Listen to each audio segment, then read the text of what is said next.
नेक वो है जिसको मौका नहीं मिला। लगा रे तू लगा रे, खड़ा रे तू खड़ा रे, पड़ा रे तू पड़ा रे।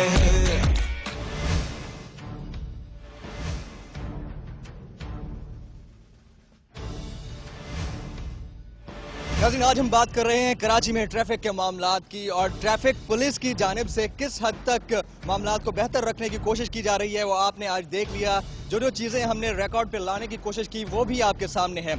इस वक्त हमारे साथ मौजूद हैं डॉक्टर कमर रिजवी साहब जो कि AIG हैं, ADIG हैं ट्रैफिक पुलिस कराची के। बहुत शुक्रिया सर, आपने हमें ज्वाइन किया। बहुत शुक्रिया। सबसे पहले तो मुझे बड़ी खुशी हुई है कि इतने यंग और smart police officer traffic police में मौजूद हैं। इस तरह के पुलिस एहलकार भी ले आइए आप लोग। नहीं, बिल्कुल एहलकार ऐसे मौजूद हैं और मेरा ख्याल है कि शायद आपने तवज्जो से ना देखा, बड़े यंग लड़के, एजुकेटेड, इवन कांस्टेबल लेवल पे हमारे पास ग्रेजुएट्स तो हैं ही हैं, मास्टर्स हैं, बास तो MA इंग्लिश हैं। एजुकेटेड और अच्छे लड़के आ रहे हैं ये आपका कहना है, लेकिन जो हमारे कैमरे की आंख ने कैप्चर किया है पूरे कराची में वो इंतहाई अफसोसनाक भी था और माजरत के साथ शर्मनाक भी था। हर मोड़ पे, हर गांव पे हमने देखा कि ट्रैफिक पुलिस वाले एहलकार, ये मैं मानता हूँ कि उनकी तनख्वाहें कम होंगी, मामलात मसाइल उनके साथ भी हैं, ख़ानदान उनके साथ भी जुड़े हुए हैं, लेकिन इसका मतलब ये तो नहीं है कि हर ट्रक को रोक के या हर वैगन को रोक के उससे पैसे वसूल किए जाएँ। देखिए, अनफॉर्चुनेटली मैंने आपकी रिकॉर्ड की हुई चीज़ें देखी नहीं है, तो बगैर देखे मैं तबसरा कैसे कर दूँ? ये चल जाएगा, आप देख लेंगे। चलिए, फिर उस तबसरा भी उसके बाद ही मैं कर सकूँगा इस मामले पे। लेकिन मेरा ख्याल है कि ऐसा नहीं है। चंद काली भेड़ें, आप ख्यालात से बाहर आ जाए ना, फैक्ट्स में आ जाए। आ रहा हूँ, फैक्ट्स में आ रहा हूँ कि चंद काली भेड़ें तो हर महकमे में मौजूद होती हैं और हम भी उनको डिफेंड नहीं करते। चंद में फिगर मेरे ख्याल में इससे ज़्यादा नहीं, परसेंटेज में कुछ होगा थोड़ा बहुत, लेकिन वो इतना नहीं है जितना पब्लिक परसेप्शन बिगड़ गया है और ख़राब हो गया है, तो वो उसको भी बेहतर करने की कोशिश की जा रही है। बल्कि मैं आपको बताऊं कि जितनी अकाउंटेबिलिटी हमारे महकमे में है शायद ही किसी और महकमे में हो, जितनी सज़ाएँ हमारे यहाँ होती हैं और उसका फिगर्स मौजूद हैं। अगर आप कहेंगे तो मैं आपको, मुझे मालूम नहीं था कि आपका प्रोग्राम किस मौजूद पे है, वरना मैं वो निकाल के रखता। तो जो उनको सज़ाएँ दी जाती हैं और जिस इंटेंसिटी की दी जाती हैं वो आप खुद देख लेंगे कि किस किस तरह हम उनको सेंश्योर से लेके उनको टर्मिनेशन तक, जॉब से टर्मिनेशन तक की सज़ाएँ मिलती हैं। और ये मसाइल का हल है किसी को टर्मिनेट करना, सस्पेंड करना? देखिए, अगर उसने कोई ऐसी संगीन खिलाफ वर्जी की है जिसमें बनता ही ये है कि उसको सर्विस, तो क्यों नहीं, उससे ये होता है कि डिटरेंस इफेक्ट है और जो दूसरे लोग हैं उनको इससे इबरत मिलती है और वो उससे फिर आवाम की बेहतरी में काम ये होता है कि फिर दूसरे लोग उसमें इंडल्ज नहीं करते।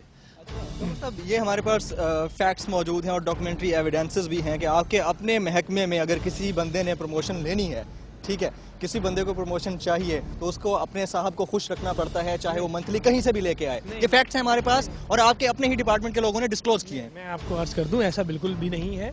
प्रमोशन का एक बाकायदा एक तरीक़ाकार मुतय्यन है और उसके बगैर किसी का प्रमोट होना मुमकिन नहीं है और मुझे नहीं, मेरे इल्म में है कि वो फैक्ट्स एंड फिगर्स क्या हैं। मैं फिर वही कहूँगा कि जब तक वो मेरे इल्म में नहीं आते, मुझे आप दिखा नहीं देते, मैं उस पर कैसे तबसरा करूँ? ये तो आपकी बात ही, देखें, आंखें बंद कर लेने से रात नहीं होती, ये तो आपको भी पता है, हमें भी पता है।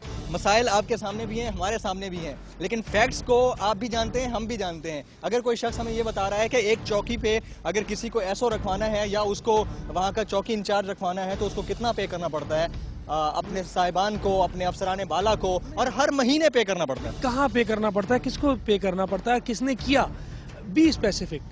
हम अगर जनरलाइज ले जाएंगे चीज़ों को, देखिए बात यह है कि दुनिया ख़राब है, ये कह देने से सोल्यूशन नहीं हो जाएगा। जनरलाइज नोशंस देने से, ये कह देने से कि दुनिया ख़राब है, पूरी दुनिया तो ख़राब नहीं हो जाएगी।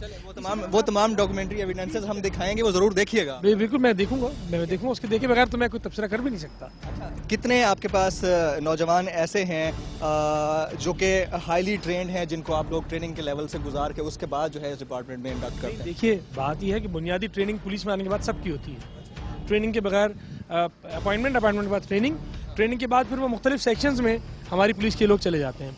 अगर किसी को ट्रैफिक में आना होता है तो फिर हमारी ट्रैफिक पुलिस का स्कूल अलग बना हुआ है, उसमें उनकी स्पेसिफिक ट्रैफिक के व्यू पॉइंट्स उनकी ट्रेनिंग की जाती है और फिर वो ट्रैफिक में आके अपना काम करते हैं।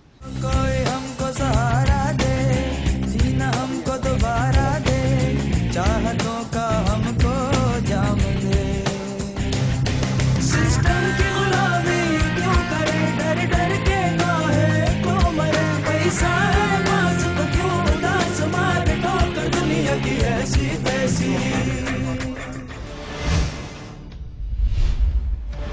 ट्रैफिक पुलिस वालों की अगर आप वर्दी देखें, ठीक है, बड़ी साफ सुथरी होती है, साफ सुथरी होती है अगर अच्छी जगहों पे खड़े हैं, लेकिन उस पूरी वर्दी में सबसे ज़्यादा दाग अगर नजर आएंगे तो 2 पॉकेट्स में और 2 फ्रंट पॉकेट्स में।